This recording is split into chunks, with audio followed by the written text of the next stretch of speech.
Kali mau bekerja aku.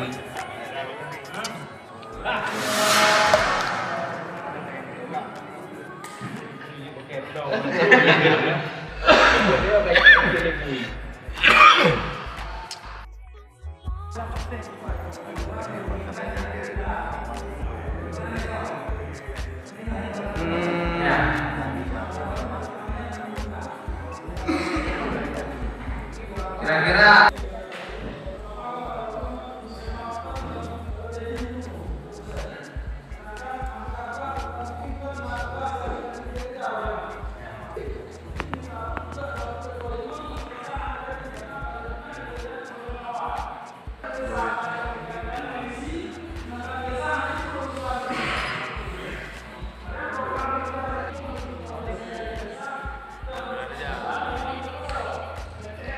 Pak Yandi, Pak Sekretaris, mungkin bisa disampaikan ini ada permintaan di usulan desa, bagaimana Pak?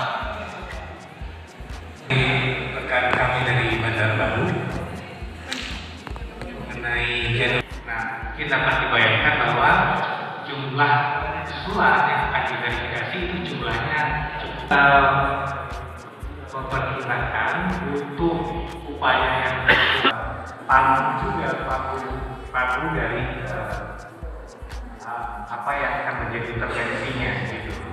Misalkan Bapak Ibu mengusulkan permasalahan terkait dengan menu yang kami berikan, maka kami harus memberikan paku nilai anggaran untuk kegiatan intervensi itu. Nah itu kan butuh list gitu, list sekian banyaknya yang diterima aspirasi masyarakat itu, tetapi kan tinggal hanya proses seleksi saja, proses seleksi mana dari sekian banyak itu yang relevan untuk jadi tanggung jawab kabupaten. Maka kami pikir itu tidak membutuhkan waktu yang sangat panjang ya, karena bulan daripada yang masuk kita catat di dalam usulan. Itu dasar pemikiran latar belakang kenapa judulnya seperti itu. Misalnya dari sampai dengan 46 pusat.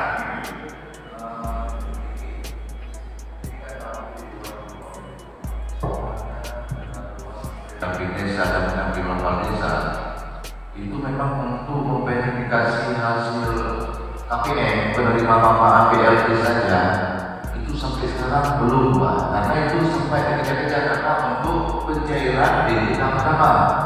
Kemudian aplikasi SDB ini desa itu memang jelas kita katakan itu mereka tidak tahu apa yang mereka buat. Paling nanti yang tidak bisa didanai oleh dana desa. Ya, otomatis mereka butuh waktu lagi, apalagi yang lain mungkin lah